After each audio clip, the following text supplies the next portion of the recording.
Bismillahirrahmanirrahim. Assalamualaikum warahmatullahi ta'ala wabarakatuh. Innal hamdalillah nahmaduhu wa nasta'inuhu wa nastaghfiruh wa na'udzu billahi min shururi anfusina wa min sayyiati a'malina. May yahdihillahu fala mudilla lahu wa may yudlilhu fala hadiya lahu. Asyhadu an la ilaha illallah wa asyhadu anna Muhammadan 'abduhu wa rasuluh. Allahumma salli wa sallim wa barik ala Muhammad wa ala alihi wa sahbihi wa man tabi'ahum bi ihsanin ila yaumiddin, amma ba'd.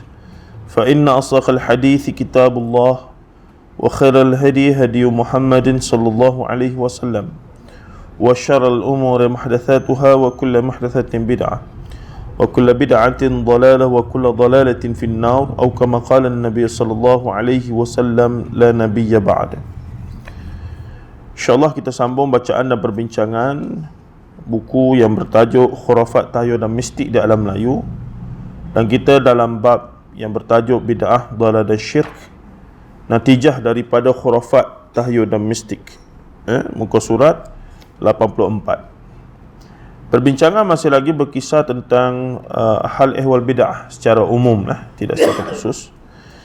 Dan kita datangkan pelbagai pandangan ulama-ulama mukhtabar tentang pembahagian bid'ah.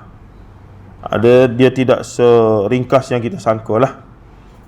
Bid'ah tu lawan sunnah. Lawan kepada sunnah adalah bid'ah. Lawan kepada tauhid adalah syirik. Lawan kepada iman adalah kufur. Namun perincian-perinciannya ternyata begitu sekali luas.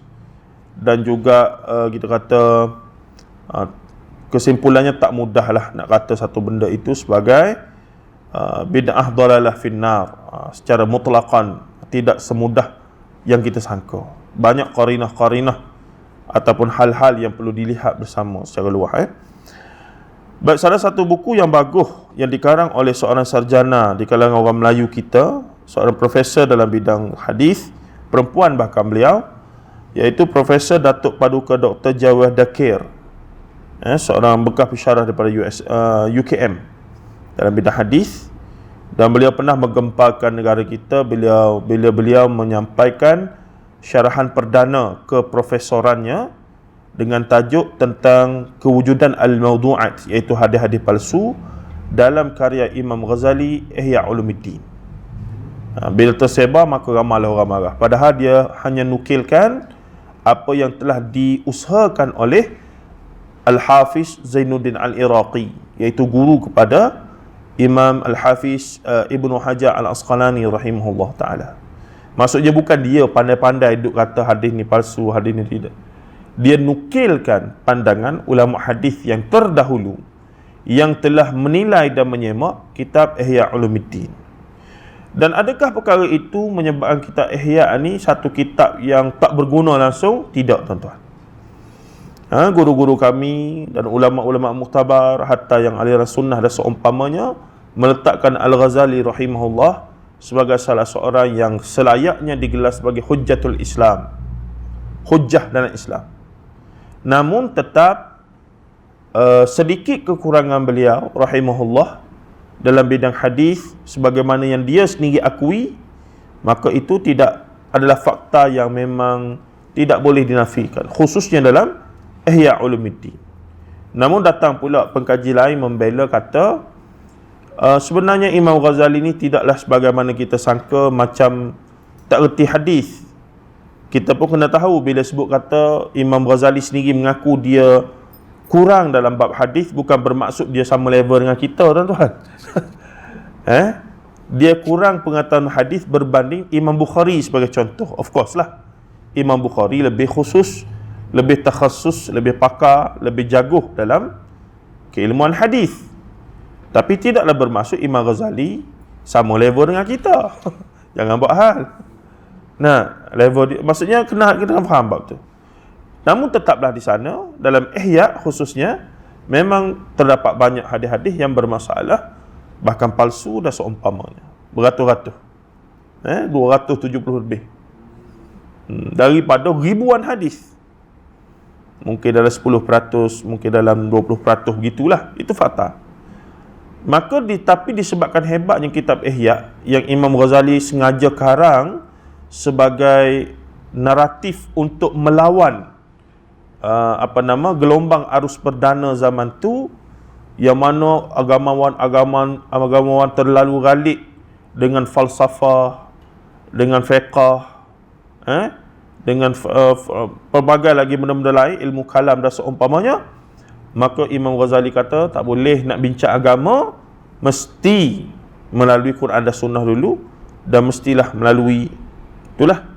Maka dia karang Ihya Ulumuddin. Nama pun Ihya Ulumuddin, menghidupkan kembali ruh beragama, yakni mengembalikan kualiti dan juga budaya beragama itu kepada teras yang sebenar Quran dan Sunnah Rasulullah SAW, bukannya daripada falsafah, bukannya daripada budaya dan seumpamanya. Maka tapi tetaplah di sana faktanya juga Al-Ghazali rahimahullah telah memasukkan banyak hadis-hadis yang bermasalah. Jadi banyak teori dibahaskan, sampai hari ini masih bincang. Yang membela kata tak mungkin Al-Ghazali sengaja sebab nak tarik perhatian golongan tasawuf, golongan sufi yang melampau supaya tinggalkan, dan paling tidak mereka akan gemar kepada Ihya, dan dia jadi tidaklah melampau sangat kerohaniannya, jadi ala-ala batiniyah dan seumpamanya. Zaman tu dia dok berlawan dengan batiniyah, ahli falsafah dia dok berlawan, ahlul kalam yang melampau, Mu'tazilah dan seumpamanya, dia dok berlawan zaman tu kan. Jadi nak dapat tidak tuan-tuan, setiap situasi ada zaman dia. Imam Ghazali ada tantangan zaman dia, masalah-masalah zaman yang mesti dia hadapi, ya. Jadi katanya lagi, jadi Profesor Dr. Jawad Dakir telah melakukan syarahan tersebut, and of course dia punya respon daripada masyarakat kita umumnya banyak yang tak setujulah, gerubak, panjanglah ceritanya. Baik, buku tersebut dia karang bersama dengan Dr. Wan Awan Wan Ali, ni anak murid dia lah kot. Mereka banyak menukilkan pandangan Al-Imam Ibn Jauzi rahimahullah Al-Hambali, kemudian Mahfuz Ali, kemudian Al-Imam Ibn Hajar Al-Haythami rahimahullah Syafi'i, dan Maulana Kandahlawi, yang secara umumnya selari antara satu sama lain secara umum, ya. Cuma kedua-dua pengarang tersebut berjaya menarik perhatian kita dengan sedikit tambahan yang menarik apabila mereka menukilkan bahawa Al-Imam Izzuddin Ibn Abdissalam, Sultanul Ulama Al-Iz bin Abdissalam rahimahullah, yang membagikan bid'ah kepada 5 kategori sebagaimana hukum taklifi. Apa dia? Dia datangkan yang pertama, adanya bid'ah wajibah. Kita tahu wajib, sunat, wajib, haram, sunat, harus, makruh, 5 hukum taklifi. Dan dia telah membagikan bid'ah di atas hukum tersebut. Maka dia kata ada bid'ah wajibah. Apa dia? Contohnya penumpuan terhadap ilmu nahu kerana dengannya boleh memahami Al-Quran dan Sunnah. Untuk seorang nak jadi ulama dan nak keluarkan istinbat hukum daripada Quran dan Sunnah, maka dia tak mahu taklid, dia nak pergi kepada level mujtahid mutlak. Dia kena penguasaan bahasa Arab yang begitu baik, dan menguasai teks Quran dan hadis dengan begitu sekali mendalam. Dan nak sampai tahap tu, nak dapat tidak, kena mengaji yang namanya nahwu, sarah, balaghah, arud, bayan, dan segala seni dalam ilmu bahasa Arab, yang mana benda tu tak ada dalam zaman Rasulullah. Maka kata Al-Iz bin Abdissalam, ini bid'ah wajibah. Wajib bagi orang yang nak jadi ulama sampai tahap tu untuk mengaji benda-benda yang tidak pernah disusun secara khusus zaman Rasulullah SAW. In case nak mencapai tahap tu lah. Nah, dan yang kedua dia kata bid'ah mahramah. Contohnya, yakni daripada haram, iaitu bid'ah yang haram. Contohnya mereka, tu bukan mereka you mereka-reka tu. Contohnya mereka-reka sesuatu fahaman dan amalan yang menyimpang daripada Al-Quran dan Sunnah dalam urusan akidah dan ibadah, secara khusus usul akidah dan usul ibadah.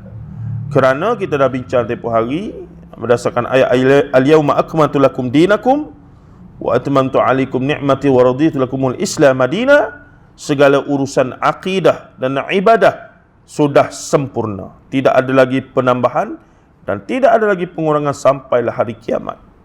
Yang ada perbezaan pengurangan penambahan adalah perkara-perkara yang bersabit dengan sistem, bersabit dengan perkara yang mutaghayyirat, dia panggil, perkara yang boleh berubah, pemboleh ubah dalam nak melaksanakan satu benda tu boleh berubah. Ambil air semayang untuk solat, ambil wudu sunat hukum, tapi untuk nak solat wajib ada wudu. Nak wudu kena ada air. Jadi dulu air mutlak, dalam mazhab Syafi'i bagi berapa? Air mutlak. Nah, air sungai, air hujan, air embun, air mata air, apa lagi? Ais. Berapa air? Last kali ambil wuduk dengan air pahit. Air pahit tak ada dalam kategori air mutlak. Lagu mana? Nak katanya saluran itu boleh berubah lah. Kalau tengok kitab tak ada lah. Mana air pahit? Tak sah kita sembahyang. Rupanya air mutlak lah tu. Saluran itu boleh berubah. Dulu mari daripada tanah, mari daripada langit, mari daripada tu. Sekarang ni mari daripada batang pahit. Buat dia pening, dia kata air batang pahit ni dah kira kena sentuhan. Bila kena sentuhan, ni dah kira air mustakmal. Belah. Balik awal. Dia kata air mustakmal dah ni. Air mustakmal suci tapi tidak menyucikan. Dia tu boleh minum, boleh lah buat basuh. Tapi nak angkat wuduk, nak mandi wajib apa semua tak boleh, sebab dia mustakmal telah digunakan. Jadi itu benda-benda yang kita kena faham lah, benda yang boleh berubah dan tidak boleh berubah. Baik, kemudian dia kata bid'ah mandubah. Mandub, apa dia? Sunat lah. Contohnya penciptaan alat atau entiti yang membawa kepada kebaikan bagi urusan kemanusiaan, biasanya dalam urusan muamalat seperti membina sekolah, jambatan dan seumpamanya. Dulu mana ada sekolah tak? Jadi ada sekolah dan seumpamanya. Secara umumnya begitu. Seterusnya bid'ah makruhah. Contohnya menghias masjid, mushaf Al-Quran dengan hiasan-hiasan tertentu. Dihias dengan hiasan-hiasan yang Rasulullah pernah larang bila ada hiasan yang bersifat menyerupai binatang hidup dan seumpamanya. Begitu. Nah, bahkan ada keadaan Rasulullah nak salat, ialah hadis kita mengaji dulu Umdatul Ahkam Umdatul Ahkam. Bila Rasulullah nak salat, ada tempat sujud, ada corak. Dan corak tu tidak disebutkan corak apa, tapi Rasulullah kemudian suruh supaya corak itu maksudnya kalau boleh tempat kita sujud tu kosong lah, jangan ada corak. Itu pernah ada kejadian Rasulullah menyuruhkan begitu. Baik, bid'ah mubahah. Contoh bersalaman selepas solat, mempersedapkan makanan dan minuman serta memperindahkan tempat tinggal, pakaian dan mempelbagaikan jenis pakaian. Itu adalah bid'ah mubahah. Hadis bersalam lepas solat ni tidak ada hadis khusus. Tetapi di sana ada hadis yang umum menyebutkan bila dua orang saudara lama tak jumpa, bila dijumpa bersalaman dan berpelukan, maka dapat pahala yang banyak lah. Tapi dia tak sebutlah selepas setiap kali solat. Dua situasi yang berbeza. Makanya bersalam pun tak apa, tak bersalam tak ada isu lah. Kemudian kedua-dua penulis menyudahkan bab ini dengan subtopik bid'ah yang dilarang dengan mendatangkan sebuah dalil daripada hadis Nabi sallallahu alaihi wasallam. Menurut mereka, Rasulullah sallallahu alaihi wasallam telah menerangkan berhubung bid'ah yang dilarang oleh syarak kepada orang Islam. Antaranya adalah mengadakan perkara-perkara yang bercanggah dengan nas yang tidak boleh ditakwil, yang tidak boleh ditakwil ataupun kita kata disandarkan langsung perkara tersebut, ya. Dalam merumuskan perbincangan mereka berkenaan bid'ah, di akhir perbincangan disimpulkan, Amalan yang perlu ditinggalkan oleh orang Islam ialah amalan bid'ah yang diharamkan oleh syarak, iaitu perkara yang bercanggah dengan sunnah yang sahih atau yang disandarkan kepada hadis dhaif. Bunyi gini, gambar tak setujulah. Sebab di sana ada pejuang hadis dhaif. Nah, dan kita pun kalau kita insaf, hadis dhaif adalah hadis yang memang ulama-ulama hadis terima untuk beramal. Antaranya oleh Imam Bukhari sendiri. Imam Bukhari setelah disusun Sahihil Bukhari, dia susun lagi satu hadis yang bertajuk Adabul Mufrad, Al-Adabul Mufrad. Berkaitan dengan adab, berkaitan dengan akhlak, berkaitan dengan benda-benda akhlak mulia dan seumpamanya. Jadi dalam tu memang majoriti ataupun sebahagian besarnya hadis yang tak mencapai tahap sahih menurut piawaian Sahih Bukhari dan Muslim. Ini mengisyaratkan Imam Bukhari, tokoh paling besar dalam bidang hadis, Amirul Mukminin fil hadis, tidak tolak mutlak hadis dhaif, tapi digunakan dengan syarat ia adalah dalam bab targhib wa tarhib, dalam bab motivate dan demotivate, untuk mendorong dan untuk memberikan ancaman, untuk fadailul a'mal, untuk menceritakan tentang kelebihan amal, dengan syarat hadis tersebut dah ada hadis sahih dalam bab itu. Hadis sahih banyak dah, tiba-tiba mari hadis yang sama tapi dia dhaif sikit. Dia jadi syawahid dan mutabaah, sekadar penyokong sahaja, bukan hadis utama. Yang kedua, dia tidak boleh terlalu dhaif jiddan sampai tahap maudhu', palsu, munkarul hadis dan seumpamanya. Terlalu tak boleh.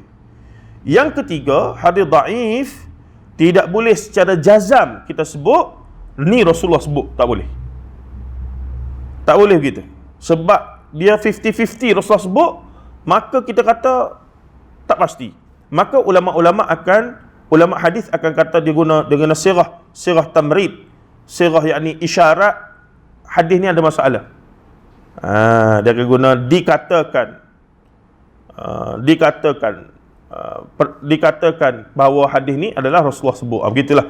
Jadi kita pun dalam menyampaikan sepatutnya, ustaz-ustaz yang menyampaikan, bila masuk hadis dhaif, kita kena kata bahawa dikatakan riwayat ini daripada Rasulullah, wallahu alam, tapi hadis ini ada dhaif. Gitulah, kena bagi isyarat bahawa hadis ni tidak sahih dan mencapai tahap yang sahih sebagaimana yang diterima secara umumnya. Baik, kemudiannya sebab tu bila sebahagian asatizah yang bersungguh nak beramal dengan hadis dhaif ni, mudah je saya tanya. Tanyalah profesor, doktor ke berapa gelaran dia ke, dia kata, ustaz, ana minta satu je, cuba ustaz nyatakan syarat-syarat beramal dengan hadis dhaif. Oh, entah syekh, ingat entah seorang je mengaji hadis. Bukan masalah tu, sekarang ni ustaz tahan hadis dhaif ni, boleh beramal ke apa. Kami pun memang, kami mengaji kata memang boleh pakai lah, tapi dengan dawabit apa dia, dhabit disiplin, dengan syarat-syarat yang ketat. Kita bukan tolak langsung ya. Saya tak rajin dengar lagi lah mana-mana guru hadis kami yang kata hadis dhaif tak boleh guna, tapi digunakan dengan syarat yang sangat ketat gitu. Dan kalau dalam bab yang sama ada hadis sahih, nak apa lagi hadis dhaifnya? Maksudnya begitu. Tapi hadis dhaif dalam bab muamalat bersepah digunakan tuan. Sebab tu tak boleh tolak hadis dhaif ni, jangan main-main. Dan banyak ijtihad dalam masalah muamalat, perbankan apa produk-produk baru ni banyak disandarkan kepada hadis dhaif. Fatwa-fatwa yang dibuat. Kerana hadis dhaif better than bukan hadis. Sebab hadis dhaif ni kemungkinan dia adalah hadis sahih, ada probability 50%, tetapi dia tak cukup syarat yang menyebabkan dia terpaksa jadi dhaif, tak boleh naik. Tapi di sana ada sebilangan pula, dia ejah lagu mana riwayat dalam bab tu banyak lah, dia kata hadis dhaif ni ada banyak, 5, 6, 7, 8 contoh. Jadi kumpul semua dia jadi kuat, maka boleh naik sikit, dia panggil hasan li ghairihi. Mari mana ada yang jadi lagu ni ada, dia nak juga tu. Kita kata pelik sungguh. Nah, kita kata bila sebut hadis dhaif, sebab tu kita akan tanya, tak kiralah profesor ke doktor ke berapa, kita kena tanya bila dia sungguh sangat nak pertahan dan nak memperjuangkan, nak guna sangat hadis dhaif dalam beramal, Kita pun tanya, Ustaz, minta maaf, anak tanya, apa syarat beramal dengan hadis dhaif? Sebab dia kena sebut, salah satunya adalah tidak boleh secara jazam menyebutkan ia adalah daripada Rasulullah sallallahu alaihi wasallam. Siapa kata ni? Ibnu Hajarnya, apanya, ulama-ulama hebatlah hadis, semua dok pegang kaedah ni. Begitu. Baik. Yang kedua, terdapat banyak amalan yang tidak menepati sunnah berlaku dalam masyarakat Melayu. Siapa kata ni? Buku tadilah saya rujuk ya. Kebanyakan adalah bid'ah yang makruh yang patut diketepikan. Antaranya apa dia? Dalam majmu' dalam Furu' Masail oleh Syekh Daud Fatani. Furu' Masail adalah kitab soal jawab fatwa Syekh Daud Fatani. Diterbitkan buku, hebatlah buku tu. Tak fiqh yang penting. Orang tanya dalam bab apa dia? Kenduri arwah. Maka jawapan dia panjanglah, guna-guna. Maka adalah bid'ah yang makruh, yang khabith. Berat dia bagi dia. Tapi dalam pengajian baca, sampai situ langkau. Dia tak baca. Itu standard Ada juga bid'ah yang haram dan yang menjadikan pelakunya murtad. Bid'ah dalam akidah. Oh, Tuhan ada dua. Selesai masalah. Nah, Sayyidina Ali ni jelmaan Tuhan atas muka bumi. Syiah. Itu bid'ah akidah. Murtad. Kufur lah. Bukan syirik dah tu. Bapak pada syirik lagi tu. Nah, Allah menjelma dalam tubuh sekian-sekian, dalam individu sekian-sekian. Begitu. Waliyadzubillah min dzalik. Apa beza dengan agama Nasrani, Kristian? Begitu keadaan. Baik, katanya lagi apa dia? Orang yang mengadakan bid'ah ini sama ada ulama yang tidak bertanggungjawab terhadap agamanya kerana kepentingan-kepentingan kedudukan, kepentingan jawatan, kepentingan pendapatan dan seumpamanya. Dia sebut juga Tok Lebay yang jahil tentang agama, orang agama tapi jahil. Dia tu Tok Lebay lah. Soleh, baik, jahil. Sebab tu kita kena beza antara soleh dengan alim. Soleh lah. Semaya tak tinggal, lepas subuh solat sunat pun tak tinggal. Kita kata solat sunat apa? Rajin sungguh. Lepas subuh solat sunat, lepas solat subuh jemaah solat sunat. Kita kata rajin Pok Cik ni, Tok Wali ni. Tanya dia solat sunat apa ni? Solat sunat ba'diyah lah. Sudah. Lepas subuh, lepas asar sembahyang sunat. Kita berkata, Pak Cik minta maaf. Semayang ni tak salah.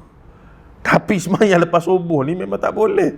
Semayang sunat, melainkan qada, melainkan solat tahiyatul masjid adalah berapa solat jenazah tu. Yang solat sunat ba'diyah dia behel. Itu kita kata soleh baik. Nah, tapi tak faham, adapun tak ertilah ngaji tak banyak lagi. Adapun tak faham dengan molek lagi asas-asas yang perlu kita tahu tu. Katanya lagi apa dia? Orang yang mengadakan bid'ah ini Tok Lebay jahil dan atau amalan yang diwarisi daripada datuk nenek. Tu. Awalau kana abakum. Benda ni belaka tok nenek moyang kita buat. Ulama-ulama kita dulu semua buat. Nah, mari pada kita, salah. Mana boleh dia kata. Kita kata kalau tok nenek kita buat, jelas memang ada sandaran. Sebab dia kata ni urusan agama. Nah, ibadah sekian ni, solat sunat taubat contoh. Mandi sunat taubat. Dibahas kata tempoh hari nak. Mandi sunat taubat. Bila taubat, kena mandi sunat. Mana? Kena cari kholah masjid yang umur 100 tahun. Contoh. Barulah taubat tu jadi. Menyebabkan taubat tu sendiri jadi payah. Pahaman orang kita dulu sebahagiannya adalah taubat ni tak boleh main-main. Betul. Taubatan nasuha mesti sungguh-sungguh. Nah, ada syarat-syarat dia. Imam Nawawi sebut kena tinggal sungguh-sungguh. Lepas tu kena tak buat dah lah, tak boleh ulang dah. Taubat sungguh-sungguh ikhlas kerana Allah. Gini. Tapi kita pun tahu sebahagian dosa-dosa yang kita dok buat ni, waliyadzubillah, memang dia selalu berulang. Maka di sini lagu mana? Maka cara untuk guru dulu dia bagi penekanan bahawa kalau kita tak bersedia betul-betul nak bertaubat, tak boleh tinggal lagi benda tu, dia bagi kefahaman soalan jangan taubat lagi. Nanti jadi main-main. Nanti jangan main-main dengan Allah Ta'ala. Itu lebih besar dosa dia. Maka nak pergi Mekah, nak pergi buat umrah, walaupun dah layak, kaya, tubuh badan sihat, tak pergi. Hai, muda lagi ni. Nampak? Nantilah peceng-peceng. Hari ni peceng, esok mati. Hari ni pas lah, esok mati. Tu pasal. Sebab dia duk tangguh taubat dia, tangguh. Tak apalah, nanti dululah. Nanti dulu. Sedangkan taubat ni tidak begitu. Saya sangat syurkan kita dengar pasal taubat ni pada Ustaz Mu'in, ya. Dia banyak ulah berkaitan taubat. Betapa mudahnya taubat dengan sebatas Astaghfirullahalazim wa atubu ilaik. 2 saat, 3 saat. Lepas tu buat pula. Ada 2 keadaan. Ada orang dia reserve dengan niat dia tak nak main-main tadi. Takdirnya umur panjang. Dia taubat sungguh-sungguh, pergi ke Mekah apa semua tu, ini balik jadilah tu haji tu lebar yang baik. Alhamdulillah. Sebab dia diberi ruang masa yang panjang. Ada orang yang dia duk main, nak taubat nanti buat balik. Lagu mana ni? Tapi dia ambil pendekatan aku taubat. Bila dia taubat tu, sama ada dia ikhlas sungguh-sungguh ke dia main-main ke, kadang-kadang kita pun confuse dengan diri kita ni. Taubat sungguh-sungguh, lepas tu buat pula. Dan ada taubat main-main buat pula. Tapi kita membayangkan selepas kita taubat pada Allah, yang entah di sisi Allah itu menilainya ikhlas betul-betul sungguh ke tidak, dan selepas taubat dengan dosa yang berulang kita buat itu, akhirnya kita mati selepas taubat, maka kedudukan kita di sisi Allah tu lagu mana? Kalau taubat yang lah tu betul-betul ikhlas, begitu maksudnya. Oh, kalau begitu boleh buat maksiat? Bukan. Dia tak faham lagu tu lah. Itu memang kita punya, dia panggil apa dia? Kita punya apa dia panggil? Dilema. Namun tetaplah seorang mukmin itu dia tak akan buat maksiat melainkan dalam keadaan imannya yang sangat rendah lah. Yazid wa yankus. Jadi demikian cara para imam kita bila masuk bab taubat, dia akan suruh taubat sungguh-sungguh. Tapi dalam masa bagi amaran, janganlah taubat itu dengan main-main, dengan maksud tadilah menganggap dia jadi fajir ataupun dia jadi golongan murji'ah. Tak apa, buat dosa maksiat pun, asalkan jangan syirikkan Allah. Sebab apa? Masuk neraka pun boleh masuk syurga lagi. Dia kira-kira masuk neraka tu macam pergi melancong ke lagu mana Allah. Itu ada kan. Sebab tu bila muncul hadis berkaitan dengan lelaki yang terakhir keluar daripada syurga dan masuk neraka, di sana ada orang yang dengan sekadar mengucap la ilaha illallah, akhirnya dosa dia habis semua, dihapuskan, dan akhirnya dia masuk syurga walaupun tak ada pahala langsung. Hadis-hadis lagu ni sebahagian sahabat tak berapa suka nak cerita. Sebab takut umat akan jadi taken for granted. Tak apa, kita pegang la ilaha illallah je. Nak buat dosa apa buatlah. Masalah ada lah orang macam ni. Ada lah orang macam ni. Dia panggil fajir ataupun murji'ah tadi. Waliyadzubillah min dzalik. Semoga Allah Ta'ala jaga kita dan rajinkan kita dengan taubat dalam keadaan kita bersungguh-sungguh nak tinggal segala dosa-dosa yang kita sudah buat itu. Baik, katanya lagi di sini, sebuah lagi buku yang agak bagus ditulis dalam bahasa Melayu oleh seorang tokoh ilmuwan tempatan seputar tajuk bid'ah ini adalah karya Dr. Randes Abdul Ghani Azmi bin Haji Idris. Ini bekas pensyarah UM bidang hadis. Dan dia antara pensyarah ataupun ilmuwan Melayu kita yang terawal menghimpunkan hadis-hadis palsu dalam kitab-kitab khusus. Saya ingat dia copy-paste daripada kitab bahasa Arab saja dia terjemuh lah. Tapi dia antara yang terawal lah kumpul hadis-hadis palsu yang diterjemah dalam bahasa Melayu. Saya tak sempat mengaji dengan dia ya. Tajuknya Al-Bid'ah, Bahaya dan Keburukannya.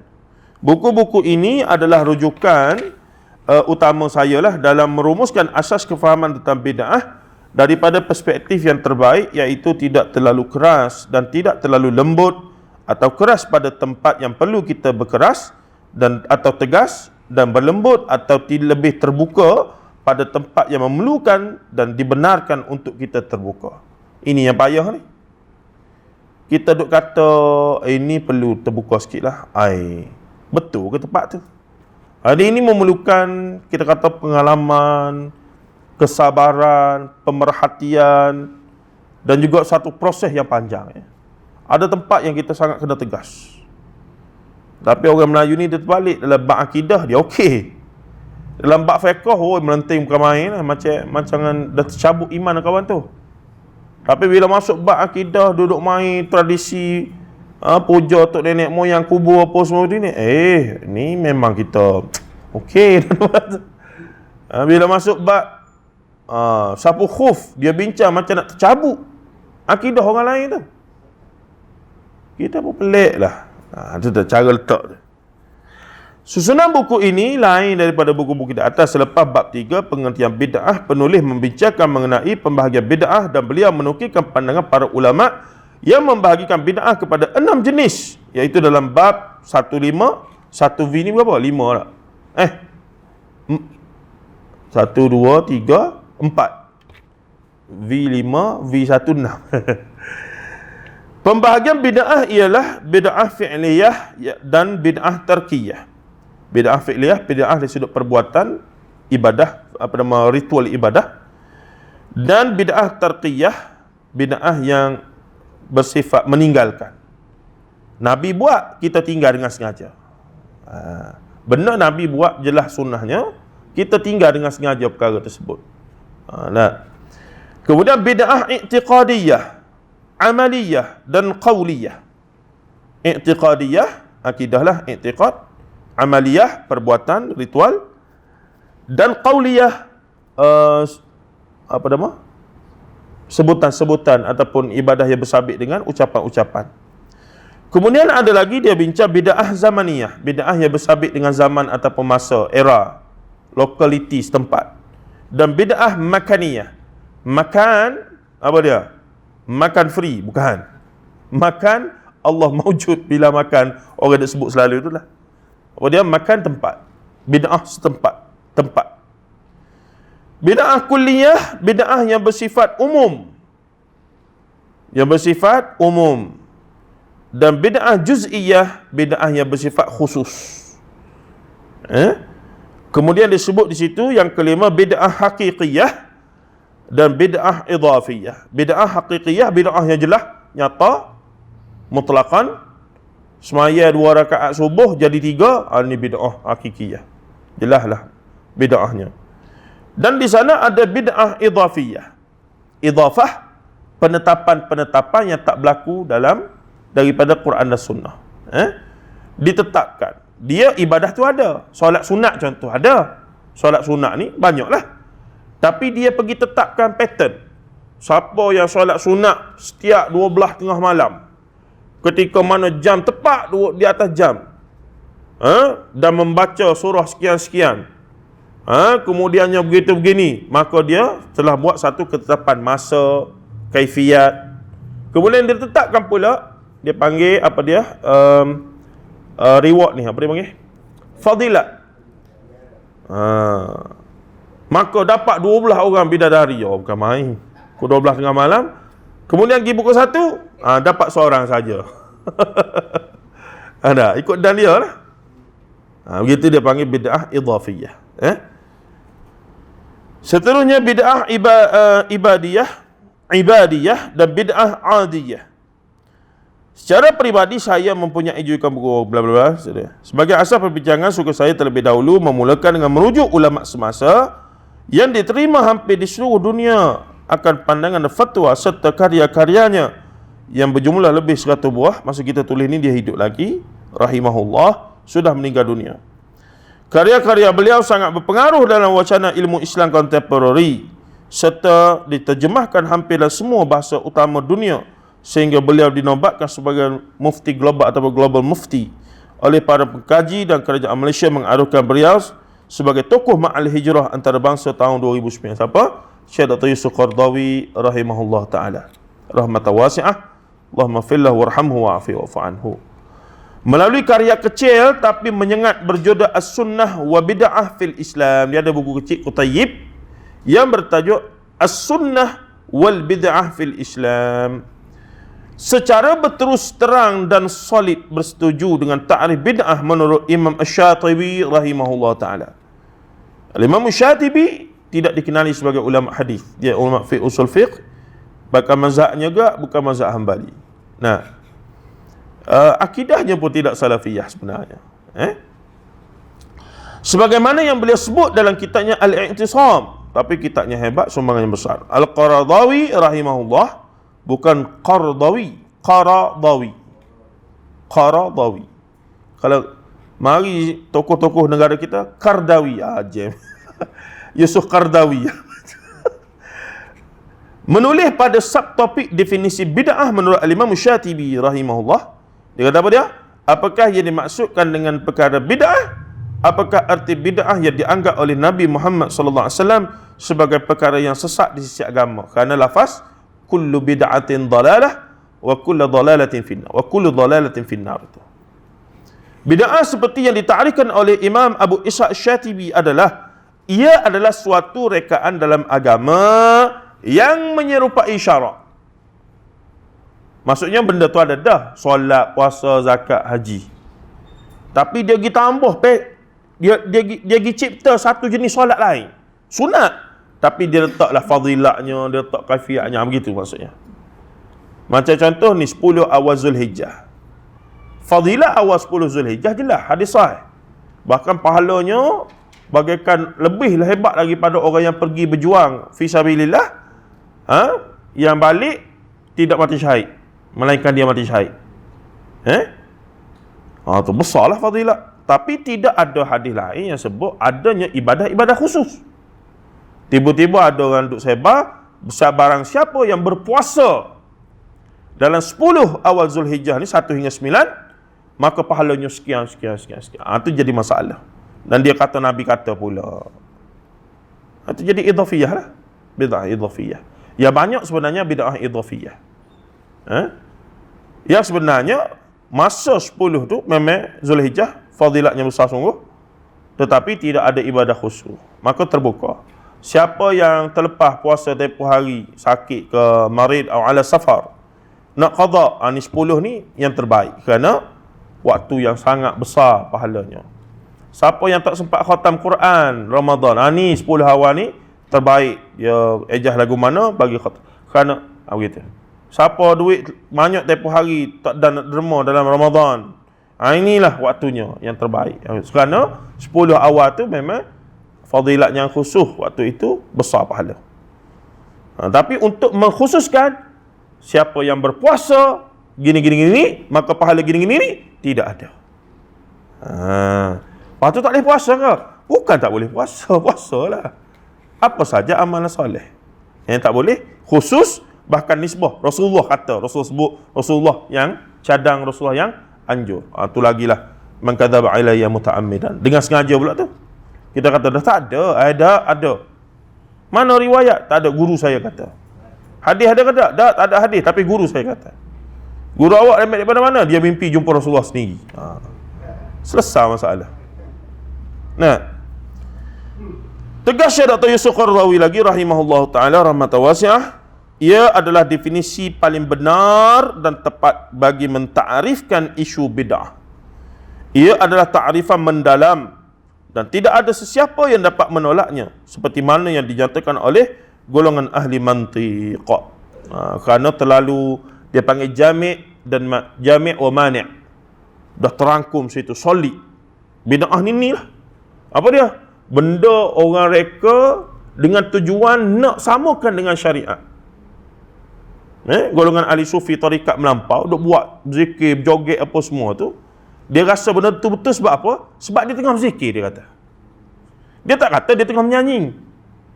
Dia tak kata dia tengah duduk berjoget apa semua. Dia kata tengah berzikir. Sambil-sambil berzikir, sambil-sambil berjoget. Kita kata kenapa duduk berjoget ramai-ramai ni? Tak, kami tengah berzikir.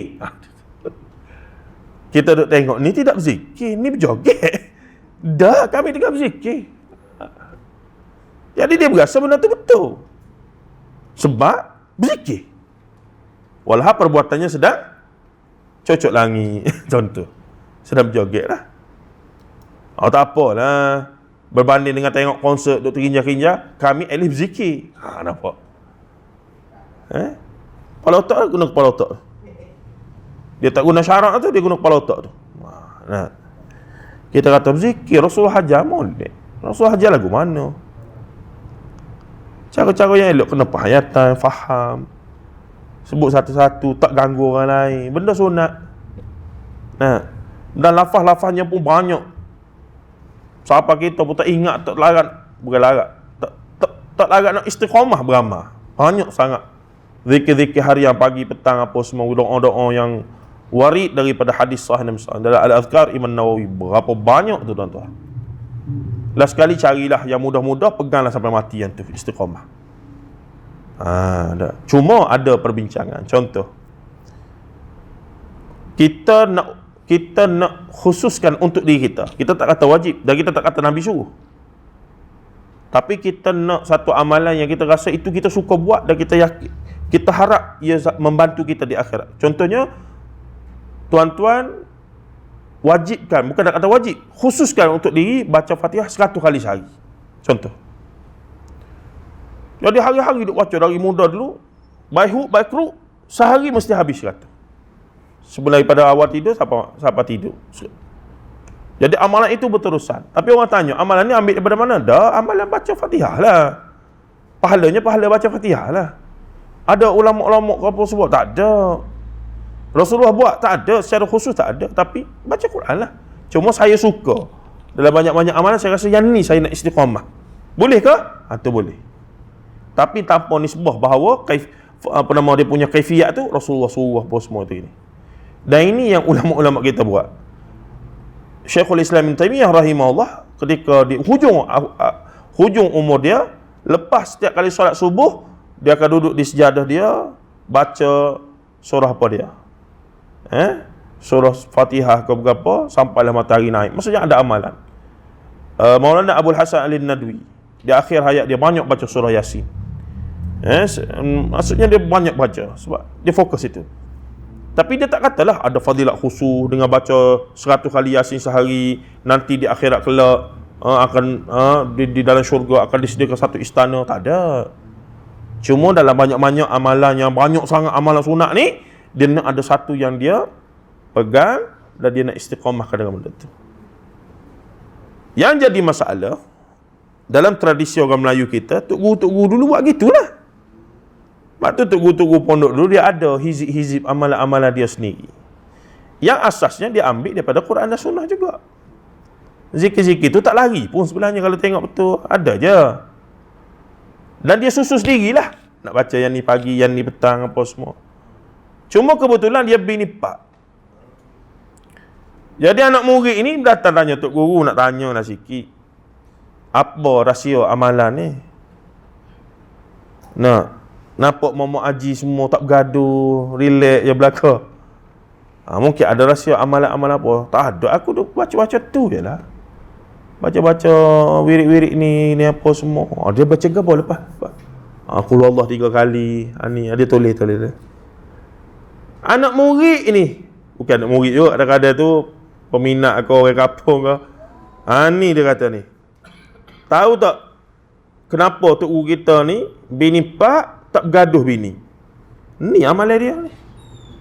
Mana dia letak amalan tok guru sekian-sekian. Fadilat, ditulis pula fadilat. Siapa yang beramal dengan ini setiap pagi dan petang, kelebihan pertama, kedua, ketiga. Itulah dalam banyak dalam kitab-kitab mujarrabat tu. Kitab-kitab amalan mujarrabat tu. Asalnya begitulah. Asalnya amalan tu tak ada apa pun bolehlah sama-sama nak ambil. Tapi setelah dikhususkan, dia letak fadilat dia ni, dia jadi muka lain dah. Mari pula orang jenis semangat memang nak kahwin pak ni, dia carilah amalan tu.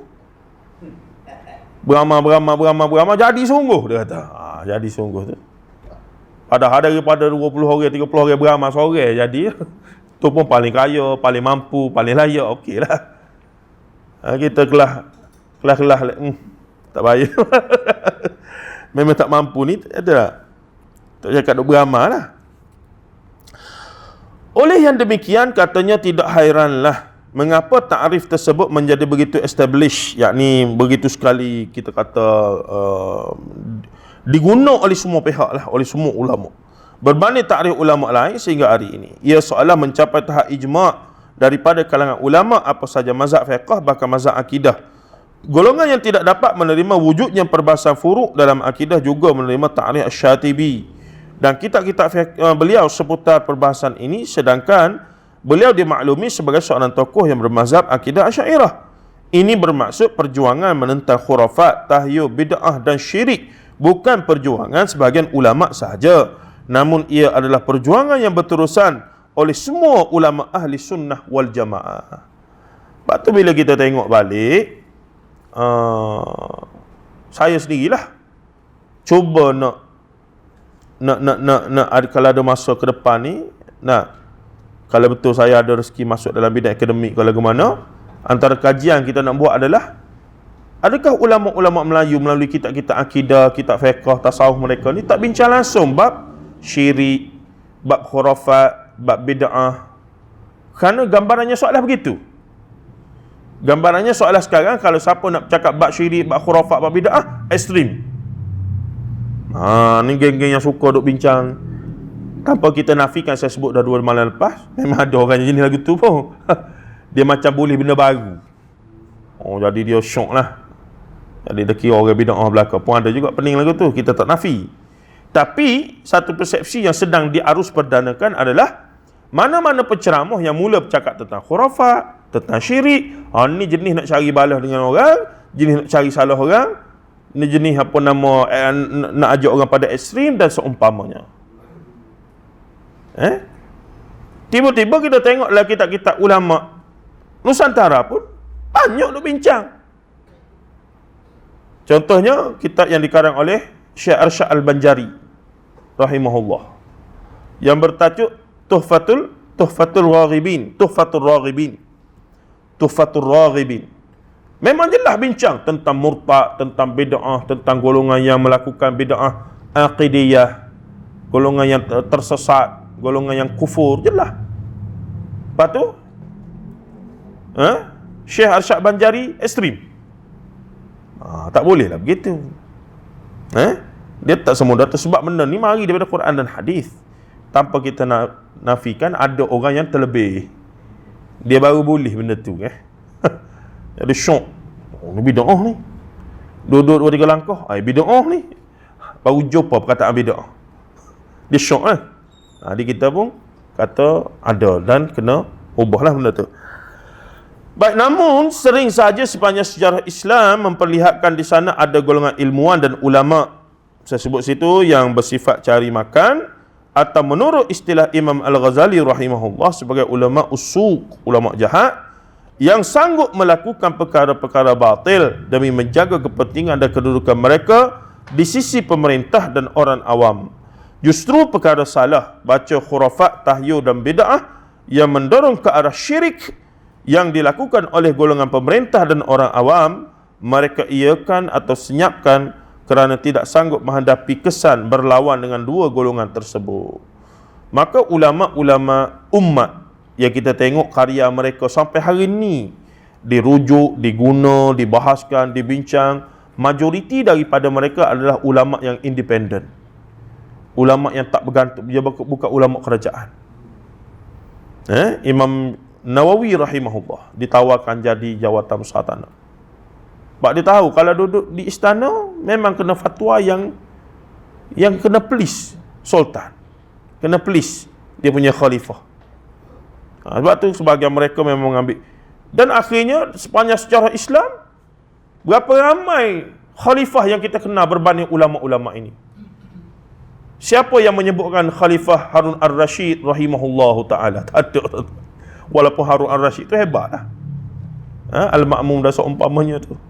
Tapi bila kita sebut ulama zaman dia, kemudian ataupun zaman dia, Abu Hanifah rahimahullah, Imam Malik bin Anas rahimahullah, Imam Ghazali rahimahullah ta'ala, semua rahimahullah.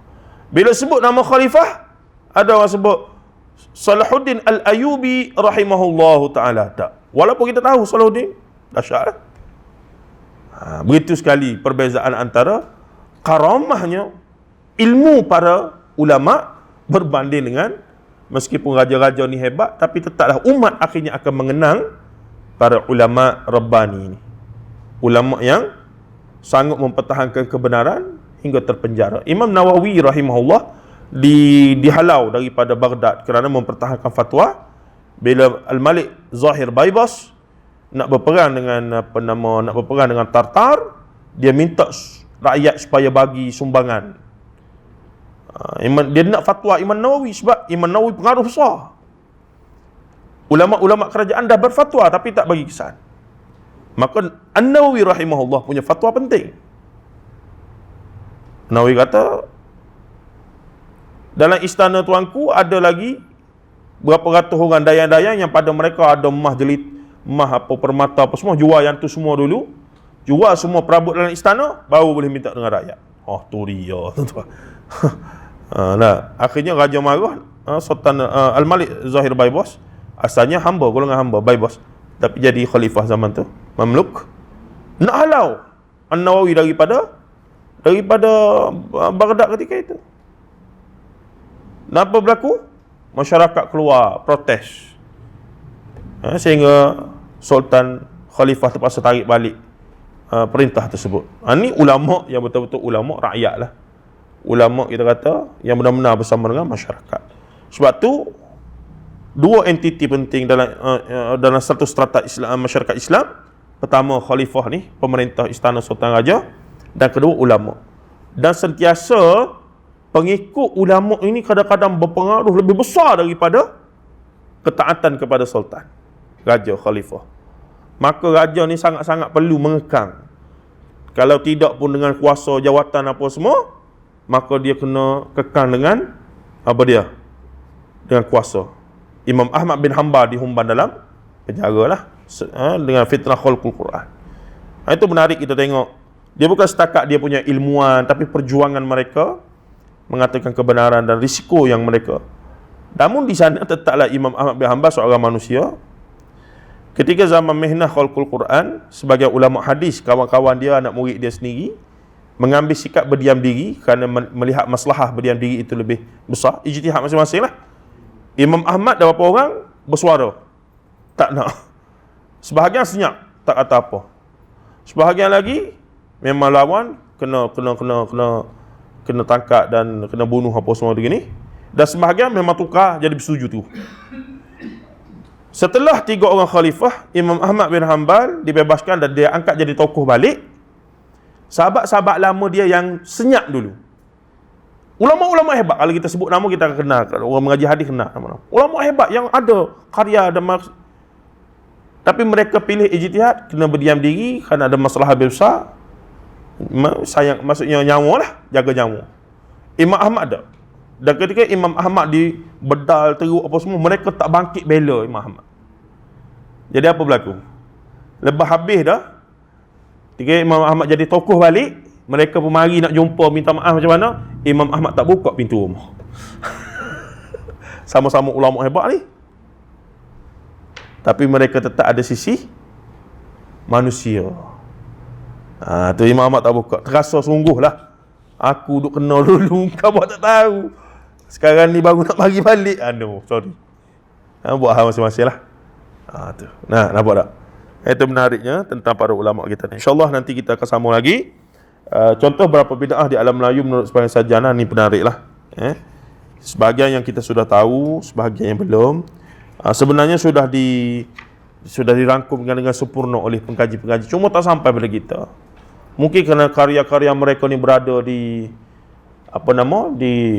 di dalam perpustakaan ke dulu, tak boleh akses ke lagu mana kan. Mereka pula sebagai pensyarah ni apa semua, mereka tak mengajar di surau masjid. Mereka dah jadi pensyarah tu, mereka balik kira cukup dah. Maksud bukan cukup apa, tak larat dah. Macam setengah dia, tak boleh. Mengajar, hak ni, dia khidmat lagi. Ada gitu. Ada yang dia rasa dia memang fokus kepada pelajar-pelajar dia saja. Atas masing-masing lah. Macam kita tak apa, ada cop pun beres lah dia. Tak kira. Selagi ada, kita on. InsyaAllah. Sallallahu alaihi wasallam Muhammad. Ada soalan ke? Awasi oleh. Ya. Ada pen ni? Pen.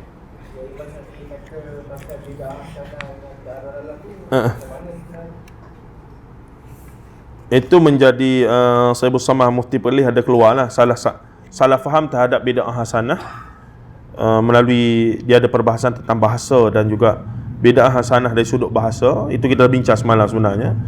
Sebab biasa orang yang berpegang pada bid'ah hasanah ni sebenarnya bid'ah hasan dipanggil mahmudah dan bid'ah mahmudah dan mazmumah.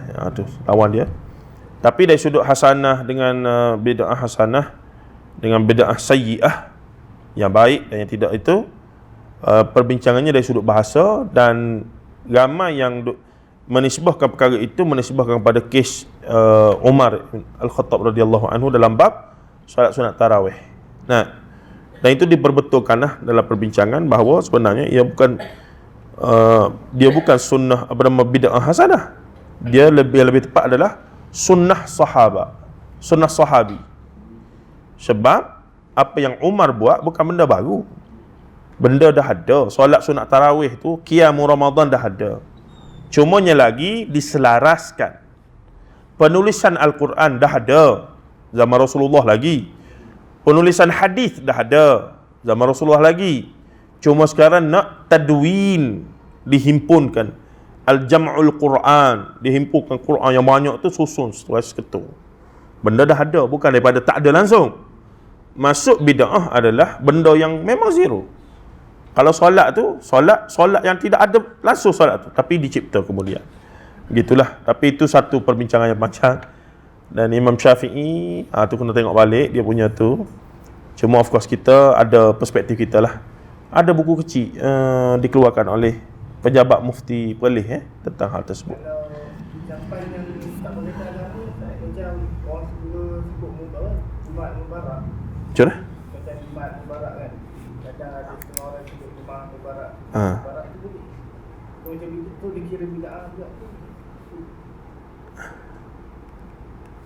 Jumaat Mubarak. Kan macam ni Jumaat kan. Ya. Tu kawannya Jumaat Mubarak. Dia biasanya ucapan-ucapan itu muncul di atas semangat mengucapkan perkara baik, mengucapkan ucapan-ucapan baik, maka muncullah ucapan-ucapan tadi. Tapi kita tengok adakah Rasulullah ada ajar ucapan-ucapan khusus? Ternyata dalam bab-bab begitu tidak ada ucapan khusus. Sebenarnya melainkan jazakallahu khairan, itu memang ada lafaznya, dan kata-kata macam Eid Mubarak Sa'id dan seumpamanya itu ada. Ya Rasulullah aja taqabbalallahu minna wa minkum.